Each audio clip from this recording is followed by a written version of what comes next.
en divoxradio.com.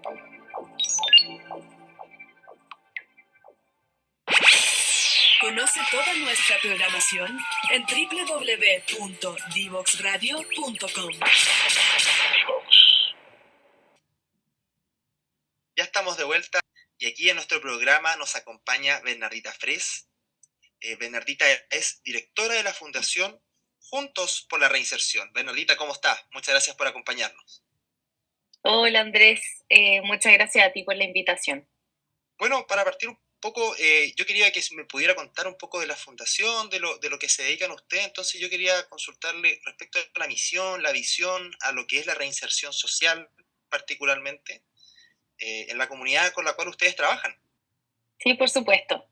Te cuento, Juntos por la Reinserción es un proyecto colaborativo de la Comunidad de Organizaciones Solidarias, de la Corporación 3xI, la Confederación de la Producción y el Comercio, que tiene como propósito construir y consolidar una red de colaboración entre organizaciones de la sociedad civil, empresas y otros actores de la sociedad que promueva la disminución de la reincidencia delictual. Actualmente esta red articula casi 30 organizaciones que trabajan en la reinserción social de personas con antecedentes penales.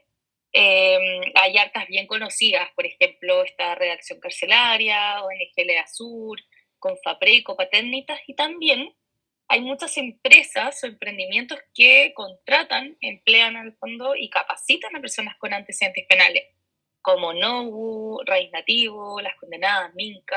Y bueno, lo que nosotros hacemos es conectar las necesidades de las organizaciones o de estas empresas con otro actor que tenga recursos para cubrir esas necesidades y así lograr reinsertar a más personas. Por ejemplo, hacemos alianzas uno a uno con empresas para conseguir cupos laborales, contamos con una bolsa laboral específicamente para personas con antecedentes penales, tenemos capacitaciones también y otro tipo de alianzas, cualquier tipo de alianza que pueda fortalecer el trabajo de las organizaciones. Nuestra visión es que cada persona que haya estado privada de libertad tenga oportunidades y herramientas para insertarse en la sociedad.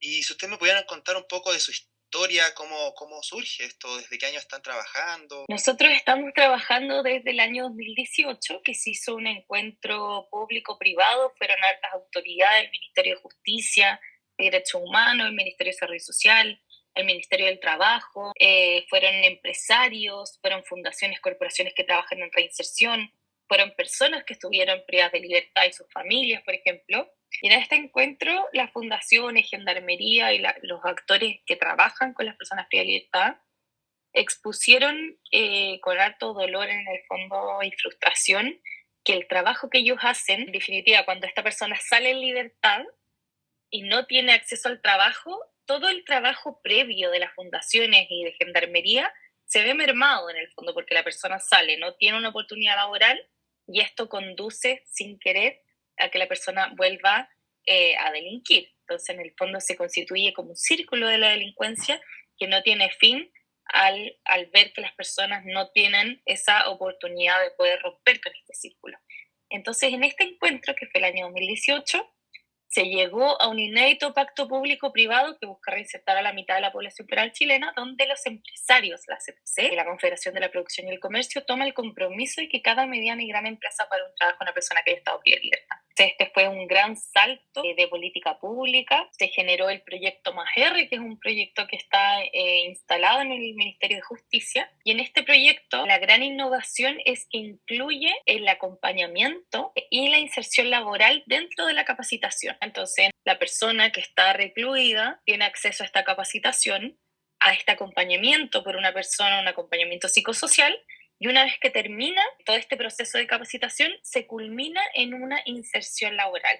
Y todo esto con un acompañamiento. Y desde ahí es que nosotros somos parte de este pacto público-privado. Y ahí apoyamos con la sensibilización, con salir a buscar cupos laborales. Y bueno, por ejemplo, llegó el estallido social, después llegó la pandemia, y obviamente que nos hemos tenido que ir ajustando también a lo que han ido necesitando las fundaciones y las personas con antecedentes penales. Y si usted me pudiera contar un poco del contexto carcelario, de la población carcelaria, que el día de mañana va a cumplir su pena y va a buscar una reinserción sociolaboral. ¿Qué ustedes han podido encontrar respecto a eso? Son bastante los hallazgos, hay harto Hay estos estudios que ponen en contexto esta realidad carcelaria, que es tan importante conocerla previo a poder emitir cualquier juicio o imponer o promover algún tipo de programa. Por ejemplo, 9 de 10 personas de la población penal adulta proviene del quintil socioeconómico más vulnerable del país. 9 de 10 no ha completado la escolaridad y de ellos el 50% tampoco ha terminado la básica. Y es más, el 7% es analfabeto. Es decir, hay una brecha educacional que muchas veces obviamente impide que se puedan acceder a estas oportunidades laborales, incluso antes de haber cometido un delito. Un 64%, por ejemplo, abandonó su hogar siendo menor de edad y el 43% estuvo alguna vez en un centro de menores. Esto conlleva obviamente que el 98% haya cometido su primer delito siendo menor de edad. Casi la mitad de ellos, o sea, el 47% comenzó a delinquir antes de los 14 años. Un 56%, por otra parte, de las personas privadas de libertad en Chile tuvo o tiene algún miembro de su núcleo familiar en prisión. Por lo tanto, esto constituye una identidad carcelaria, que es parte de la cotidianidad de las personas desde su infancia y su adolescencia. Entonces, si el padre o la madre tienen historias delictivas, las posibilidades de que los hijos también tengan conductas delictivas son muy altas. Y por esta razón es que la reinserción constituye un cambio identitario, constituye un proceso de desistimiento del delito, que es un proceso muy largo. O sea, esto no es, mañana o la próxima semana voy a dejar de delinquir, sino que es un proceso que requiere acompañamiento, requiere apoyo psicosocial durante todo este proceso. Y hay otro factor que es muy importante, que es que el 66% de las personas privadas de libertad comete un delito para llevar dinero al hogar o para tener cosas que le gustan. O sea, no necesariamente comete un delito de alta complejidad o de alta connotación social. Entonces, por supuesto que el Estado, en conjunto con las organizaciones de la sociedad civil, las familias, ellos mismos, las personas que han cometido delitos, en conjunto con toda la sociedad, tenemos que ser responsables de esta realidad. Por ejemplo, si vamos ya más al caso como particular de las mujeres, 9 de 10 son madres de las mujeres que están privadas de libertad. Y en promedio tienen 3 hijos. Y la mayoría son el principal sustento de su hogar. Entonces, ellas tienden a comenzar sus carreras delictivas más tardíamente, vinculándose al ejercicio de tipo de delito que es contra la ley de drogas, y que esta actividad tiene la particularidad de que puede efectuarse en el espacio doméstico, entonces sin descuidar de las responsabilidades familiares, y por eso las mujeres se vinculan más a ese tipo de delito. ¿Y de qué programa y servicios tengan ustedes como fundación? Nosotros como fundación trabajamos en torno a 3 ejes. Uno es la vinculación, que tiene que ver con sensibilizar, convocar a las organizaciones de la sociedad civil que ingresan a esta red y que podamos trabajar de manera articulada, coordinada, digamos. El segundo eje tiene que ver con el fortalecimiento. Y aquí es cuando es como lo más clásico y lo que se entiende hacia afuera, que tiene que ver con ser un equipo de soporte a las fundaciones, trabajar por su fortalecimiento. Entonces, tenemos una bolsa laboral, como te decía antes, que nosotros salimos a buscar cupos laborales, salimos a sensibilizar a las empresas intentando que ellas entreguen una posibilidad laboral. Entonces tenemos una bolsa laboral. Por otra parte, tenemos capacitaciones en oficio. No necesariamente es que nosotros nos consigamos de manera gratuita la capacitación, sino que hay empresas que donan, por ejemplo, sus excedentes tributarios para que las fundaciones puedan ejecutar sus capacitaciones. Por otra parte, apoyamos también a las empresas con la difusión de sus productos y servicios. Entonces, todo esto imaginándose que uno va a la empresa buscando una oportunidad que pueda potenciar el trabajo de las fundaciones. Algunas te pueden entregar un cupo laboral, otras te pueden ayudar con capacitaciones, otras también te pueden ayudar con su tiempo y su expertise, por ejemplo. Porque quizás no tienen un cupo laboral o no tienen capacitaciones, pero sí tienen la expertise, por ejemplo, de un contador que puede apoyar y acompañar a una fundación 1 hora a su semana, y es una ayuda gigante para la fundación porque va a poder mejorar su sistema contable. Y además hay otro tipo de cosas que en general en el mundo de las fundaciones no se habla mucho, no se visibiliza mucho, que tiene que ver con las altas necesidades, por lo mismo que tú comentabas antes, como por la falta de recursos, y eso obviamente hace que todos los recursos que tú tengas los dirijas a la intervención con personas privadas de libertad. Entonces también generamos alianzas de ese tipo, Por ejemplo, tenemos alianza con la Caja de los Héroes, con Winstore, con Kitsania, que nos entregan gratuitamente sus espacios para que las fundaciones puedan ir, tener una jornada de autocuidado, de planificación con sus equipos o con los usuarios y las familias. Cosas que son muy, que en el fondo son detalles, pero que generan un impacto muy positivo en las fundaciones y en sus equipos técnicos. Yo quería hacer una pregunta porque cuando empezamos a hablar un poco del tema de la reincorporación laboral, a mí me da la impresión, quizás puede que esté muy equivocado, pero hay un estigma muy grande a las personas que han estado en privadas de libertad. Entonces, ¿cómo han abordado eso? ¿Con qué dificultades se han encontrado? Porque muchas veces quizás las personas que ahora están libres, después de cumplir su pena, quizás de alguna u otra forma, en los medios, como sea, se supo, o sencillamente porque se solicita por lo general un certificado antecedente al momento de ingresar a cualquier trabajo. Entonces, ¿cómo han encontrado la receptividad no solamente de la empresa, sino también como de las comunidades, o sea, de las personas que trabajan en las empresas, han quizás no querido acercarse y preferir evitar trabajar con personas que han vivido esta situación? Entonces, ¿cómo lo han abordado ustedes? Y si ha sido una dificultad? Muy buena pregunta porque tú la has dado en el clavo, efectivamente es muy difícil. En general, todas las personas estamos hablando de hacinamiento en las cárceles o de la delincuencia, del crimen organizado, pero nadie habla de esto que tú estás preguntando. Entonces, gracias por preguntarlo, gracias por notarlo. Efectivamente, es muy difícil lograr lo que nosotros salimos a buscar. Pero cuando uno también entrega un contexto, estas cifras que yo te comenté, uno va entendiendo también cuál es el entorno de estas personas y entiende más de dónde viene esto, de dónde viene esta conducta. Entonces, cuando uno hace ese esfuerzo de sensibilización, esa actitud de los empresarios, de las personas cambia y dicen, ya, podemos mirar desde otra mirada este problema. Y también nos responsabilizamos como personas, en el fondo, que somos miembros de la sociedad. Y por otra parte, hay algo que es súper importante y relevante que tiene que ver con el acompañamiento. Y este acompañamiento que se genera no es solo para el usuario, también es para la empresa donde este usuario se inserta.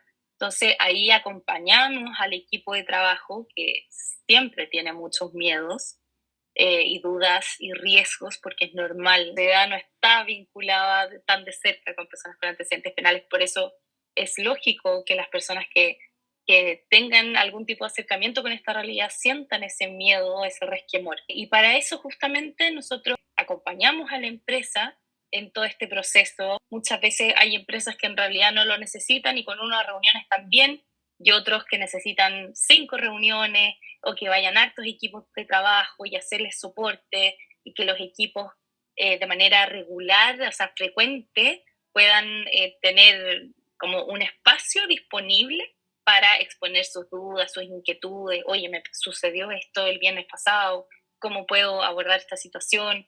Etcétera. Entonces, también la fundación que acompaña a este usuario se dedica también a acompañar su espacio de trabajo y todo lo que el entorno laboral conlleve. Entiendo. ¿Y usted nos podría compartir quizás alguna historia, algún testimonio de un éxito, el impacto positivo que han podido tener algunas de las personas que ahora se están reinsertando o en vías de reinserción? Sí, claro, tenemos hartos casos de éxito. Ahora el que más me gusta compartir, porque en realidad es como uno que nos llevamos una sorpresa, porque como te decía, el proyecto ha avanzado, o sea, cuando nosotros empezamos veíamos un factor y ahora vemos muchos otros. Entonces, cuando uno va avanzando, va cambiando un poco su quehacer, va perdiendo de vista también los resultados de esas pequeñas acciones. Entonces, nosotros, bueno, partimos, como te decía, el 2018 y el 2019 porque el 2018 en el fondo fue una etapa de modelo, de diseño, etcétera, y el 2019 ya nos pusimos a buscar cupos laborales activamente. Y ahí me acuerdo que fuimos varias veces a la empresa DERCO, conversamos con todos los gerentes, gerentes de recursos humanos, gerente corporativo, jefes directos, etcétera, y logramos encontrar un cupo laboral donde hubiese un jefe directo acogedor. ¿Ya? Entonces hicimos la gestión del cupo laboral, entraron 2 personas, me acuerdo del taller de desarrolladura y pintura de DERCO, y luego le hicimos el seguimiento de 3 meses, que es lo que regularmente nosotros hacemos, pero después de 3 meses, nosotros somos un equipo de 3 personas, ¿ya? Para que tengan una idea. Entonces, después de Pero este para ser pocas acompañamiento, personas hacen grandes cosas. Gracias, muchas gracias. Ahí quiero que quede claro, el acompañamiento real, así el acompañamiento diario 24/7 lo hace la fundación. Nosotros apoyamos con este acompañamiento específico para la inserción laboral. Ya, entonces nosotros terminamos ese acompañamiento a los 3 meses y de ahí la posta la tiene la fundación, no es que esta persona haya quedado sin acompañamiento. Y después, en el fondo, perdimos el rastro, quedó en el fondo registrado esta persona, cumplió los 3 meses en su espacio de trabajo. Y el año pasado, si no me equivoco, a principios de este año, porque nosotros hemos seguido vinculados todo este tiempo con DERCO. DERCO nos ha apoyado en distintos ámbitos, nos apoya con las capacitaciones. De repente, por ejemplo, hacen cambio de computadores y donan sus computadores y nosotros los gestionamos alguna fundación, etcétera. Descubrimos que estas personas que habían sido insertadas el año 2019 seguían trabajando y que además habían incorporado a más personas con antecedentes penales en sus equipos. Entonces al final ahí uno dice como este tremendo trabajo que hacemos día a día impacta y se puede ver después de años. Y bueno, como ese, también hay varios casos, pero los invito a mirar esos casos que tenemos también de éxito en nuestro Instagram. Bernardita, yo le quería preguntar respecto a los principales desafíos que han enfrentado ustedes como fundación al momento de trabajar lo que hemos hablado sobre reinserción social. Si me podrías contar un poco a grandes rasgos, ¿qué es lo que más le ha dificultado a ustedes sacar adelante? Bueno, en realidad son hartos los desafíos. Si lo pudiese acotar como en uno de los desafíos más grandes, tiene que ver de todas maneras con el cambio de paradigma, el cambio cultural que hay que hacer y no solo a nivel de empresas, porque uno pensaría que las empresas son las que se tienen que poner con el cupo laboral para que sea la guinda de la torta del proceso de reinserción, pero no es así. Nosotros también como sociedad, o sea, en el fondo las personas comunes y corrientes que no somos empresarios también aportamos un granito de arena en eso. Chile es uno de los países más punitivos, es decir, creemos que frente a cualquier delito, la cárcel es la solución y eso no es así. Entonces, somos nosotros también como sociedad los que tenemos que entender que la delincuencia también tiene que ver con brechas sociales no cubiertas. Entonces, eso de todas maneras ha sido lo más difícil, el cambio de paradigma. Yo te puedo decir, o sea, cuando nosotros visitamos a empresas o visitamos a distintos actores, efectivamente vemos un cambio de actitud cuando hablamos de todo esto, pero conlleva mucho esfuerzo, o sea, estar constantemente visibilizando, yendo a hablar a todas las partes que podamos, escribir artículos, empujar a las fundaciones también para que muestren su trabajo y poder visibilizar. Y bueno, todo esto también está en línea, este cambio de paradigma, cambio cultural de nuestra sociedad chilena, también impacta en la poca política pública que hay producto de esto. Entonces, en el fondo, también nosotros creemos que cuando la sociedad también se sume a la reinserción y entienda, también la reinserción es clave para poder avanzar en términos de seguridad, ahí quizás sea un tema que esté más en la palestra pública y poder incidir en políticas públicas. Ese Claro, sin duda ha sido el desafío más grande. Porque me da la impresión que hacer una política pública para personas que quizás cometieron delitos y ahora, bueno, están tratando de reinsertarse, no es como muy políticamente correcto o muy popular, pero versus a lo que se pudiese trabajar, a lo que usted menciona, a disminuir, mejorar la seguridad en las calles, en las ciudades, el país en general. Exactamente. Yo quería, bueno, nuestro programa, como le comenté, es sobre principalmente salud mental, pero para nosotros es muy importante también visibilizar lo que están haciendo ustedes. Yo les quería preguntar si ustedes han podido pesquisar o si saben de alguna condición de salud mental que hayan tenido las personas a las cuales ustedes están trabajando actualmente. Como te decía, no es que nosotros trabajemos directamente, porque en el fondo nosotros articulamos una red de colaboración, pero sí, nuestras fundaciones trabajan directamente con salud mental y bueno, nosotros tenemos hartos datos con respecto a eso. Bueno, obviamente los sistemas de reclusión hacen que las personas de por sí, imagínate, como independiente de todas estas cifras que yo te he contado, en sí la reclusión hace que las personas vivan en condiciones deplorables. Hay hacinamiento, hay insalubridad, hay plagas, abuso, violencia, o sea, un sinfín de cosas que no solo provienen de sus pares, sino que también de la institucionalidad misma. Y todo esto hace que el entorno de la cárcel sea de una extrema violencia y que también se aleje de lo que uno llama socialización normal o deseable. Sin duda, esto impacta de manera muy negativa en la salud mental integral de las personas que están en prisión. Las condiciones que supone el encierro agravan los trastornos de salud mental de las personas que puedan haber tenido antes de estar en situación de privación de libertad. Y de hecho hace que desarrollen patologías aún más severas, por ejemplo, la ideación suicida, que es significativamente mayor en personas de libertad que en la población general. En el año 2010, el Ministerio de la Salud encargó un estudio sobre la prevalencia de trastornos mentales en personas recluidas en las cárceles en Chile, donde participaron alrededor de 1.000 personas imputadas, procesadas y condenadas de cárceles de la región metropolitana y de la quinta región. Y los resultados son bien impactantes, me gustaría compartirlos. Por ejemplo, el 27% de los encuestados presentó algún tipo de trastorno mental. Los más prevalentes, obviamente, dentro de la cantidad de la larga lista: trastornos adictivos, trastornos de ansiedad, trastornos afectivos, trastornos depresivos mayores. Y bueno, si hacemos un zoom también en las mujeres, porque obviamente que cada población, cada grupo tiene sus propias particularidades.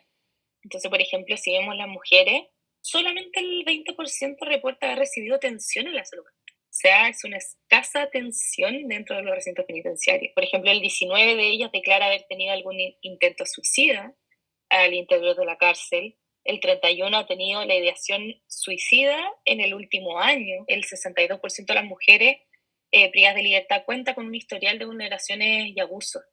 Entonces, obviamente que esta alta tasa de historial de abusos físicos, psicológicos, sexuales que se registran en las mujeres recluidas es un factor muy importante a la hora de considerar la vulnerabilidad psicológica de la mujer. Bueno, otro dato importante es que en Chile, dentro de las cárceles, se abusa del tranquilizante, porque uno es como el único abordaje en términos de salud mental que existen dentro de los recintos, porque el nivel de depresión es tan alto que es difícil de abordar. Yo creo que eso y bueno, es ahí ya... un secreto a voces. Yo creo un secreto a voces porque no es algo que se difunde muy públicamente.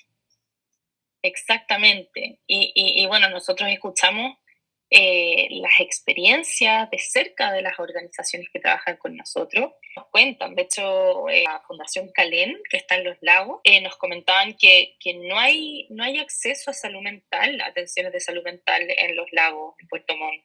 Cuando se les entregan, por ejemplo, farmacología, hay muy baja periodicidad del seguimiento de los esquemas farmacológicos y que las atenciones psicológicas son inexistentes. Y debería ser, o sea, según lo que dice el Ministerio de la Salud, sí existe esa oferta, pero se declara que no. Y imagínate que es todo esto que te cuento sumado a lo que trae el hecho de estar recluido. O sea, hacinamiento, las lógicas de encierro, el aislamiento. El aislamiento es muy grave cuando tú tienes un tipo de castigo, te encierran 7 días en una celda sin ver la luz, básicamente. Falta de higiene personal, falta de higiene del espacio, por ejemplo, problemas de acceso a agua potable, calefacción, plagas, palomas, o sea, es un sinfín y uno dice cómo uno espera o cómo la institucionalidad espera que con todo este contexto que viven las personas que están en la cárcel puedan hacer un cambio en sus vidas y dejar de cometer delitos. O sea, es muy difícil. Y bueno, considerando igual la situación que hay respecto al financiamiento de fundaciones, ONG actualmente en el país, bueno, han pasado casos que son bastante lamentables, pero aparte de eso, en general no hay muchos recursos disponibles. Es poco el financiamiento que las fundaciones como ustedes pueden postular. ¿Cómo hacen todo esto posible con todas estas dificultades? Exactamente, hay muy poca oferta, casi inexistente. De hecho, el proyecto Más R, que fue este proyecto que se fundó y se creó a raíz de esta alianza público-privada, que financia capacitación, acompañamiento e inserción laboral, se ha ido desinflando por los bajos resultados. Y eso es lamentable en el fondo, porque las fundaciones tienen que salir a buscar recursos por donaciones de personas particulares, donaciones de filántropos, etcétera. No hay una institucionalidad que avale este trabajo que están haciendo las fundaciones. Y eso es lo grave, porque finalmente nosotros como red de agrupaciones vemos cómo todos los días las fundaciones nos llaman y nos dicen estoy hasta el cuello, no consigo financiamiento, no adjudiqué la licitación del proyecto MAER, no adjudiqué la licitación con Gendarmería directamente. Entonces, todas esas cosas van mermando el trabajo y si no están estas fundaciones, hay muy escasa oferta programática que llega a las personas a recluir. También hay algunos fondos que son del Ministerio del Trabajo, hay otros fondos del Ministerio del Interior, pero insisto, cuesta lograr convencer que esta población es merecedora de algún tipo de intervención. O sea, yo creo que en el fondo debería haber una política pública que pudiera aportar, o por lo menos el enfoque en financiamiento a fundaciones u ONG que trabajen en esta línea. Y dentro de lo que conversábamos antes sobre salud mental en general, ¿con qué otros profesionales ustedes se han vinculado para poder trabajar con la comunidad en vías de reinserción? O sea, las fundaciones siempre tienen dentro de sus equipos de trabajo, cuentan con equipos de salud en el fondo de todo ámbito, o sea, desde terapeutas ocupacionales, asistentes sociales, psicólogos, psiquiatras, siempre hay un equipo detrás de esto. Obviamente ayuda a esta reinserción que todos buscamos. El año, o sea, se tome desde la institucionalidad y desde el Estado. Ojalá llegue el día en que no se necesite que otro actor privado tenga que estar velando en el fondo por los derechos de las personas privadas de libertad. Igual hemos estado conversando bastante sobre todo lo que sea estigma también, es un tema que hemos tocado o ha pasado cerca en gran parte de la conversación. De hecho, el mismo tema de las políticas públicas, conversábamos un momento que no es algo muy popular. ¿Y ustedes qué han podido trabajar para promover la inclusión y la inclusión social también de las personas? ¿Cómo ustedes han podido también transmitir a la sociedad de alguna forma, o las fundaciones con las cuales ustedes trabajan, este concepto, esta visión que tú me cuentas ahora? Bueno, nosotros dentro de nuestro está el ítem de visibilizar nuestra causa, de visibilizar el trabajo de todas las fundaciones, y actualmente estamos empujando un proceso participativo donde, bueno, que participan las 30 organizaciones también de la red, y acá en el fondo el que se llama Hablemos de Reinserción, y acá el objetivo es poder, uno, visibilizar y posicionar a la reinserción como un medio eficaz para disminuir la delincuencia. Por otra parte, reflexionar cada persona sobre qué puedo aportar yo desde mi lugar en la sociedad hacia la reinserción. Y por último, fijar un día nacional de manera oficial de la reinserción. ¿Ya? Este es el proceso participativo, Hablemos de Reinserción, que estamos impulsando como las organizaciones que trabajan en la red. Y acá que la idea es poder entender qué hay detrás de la reinserción, cuáles son las brechas, cuáles son las causas de por qué las personas llevan a delinquir, qué aumenta las probabilidades de que una persona delinca, etc. Entonces, aquí, bueno, la invitación para todos es que puedan participar de este proceso participativo. Hay dos formas de participar, de forma individual, que no toma más de 5 minutos, respondiendo un formulario, y la otra manera es realizando un encuentro autoconvocado. En nuestra página web ustedes tienen todo el material disponible en juntosporlareinserción.cl, encuentran este formulario que les comento, este kit de facilitadores para los encuentros, y lo único que hay que hacer en el fondo es poder sistematizar las respuestas que se van teniendo. Todo esto con el fin de poder visibilizar la reinserción, instalarla como un medio eficaz para disminuir la delincuencia. Ya para ir terminando, yo quería hacer una pregunta más enfocada a la comunidad, como estábamos conversando recién. ¿Cómo pueden las personas que, por ejemplo, nos están escuchando en este momento contribuir a la reinserción social? En este proceso participativo que los invité, obviamente porque nosotros creemos que primero tiene que haber una reflexión y un entendimiento del problema, y después, obviamente, si la opción es colaborar, si eres una empresa, por ejemplo, puedes entregar algún cupo laboral a una persona con antecedentes penales, o, por ejemplo, si tienes alguna expertise de algún tipo, puedes ser voluntario con alguna fundación y apoyarlos, por ejemplo, en procesos de salud mental, por ejemplo, en tu caso, o apoyar con la contabilidad, por ejemplo, de una fundación. También comprando productos de los emprendimientos. Y hoy día actualmente hay hartas colectas activas. Está de la Fundación Calén, está la Fundación Proyecto B, está la Fundación Ítaca, y esas las pueden ir a ver directamente a sus redes sociales. Con eso, obviamente, todas las personas podrían estar ayudando en la reinserción desde todos los frentes, en el fondo entendiendo que todas estas fundaciones también abarcan la mayor cantidad de personas privadas de libertad, abarcan mujeres, abarcan jóvenes, abarcan adultos, y así tú puedes ir buscando quizás una fundación que más se adecue a tus intereses, y puedes apoyar con un voluntariado o donando con estas colectas nacionales. La Fundación Juntos por la Reinserción les deseamos todo el éxito en lo que están desarrollando y esperamos verlos pronto. Muchas gracias a ustedes, Andrés, por la invitación.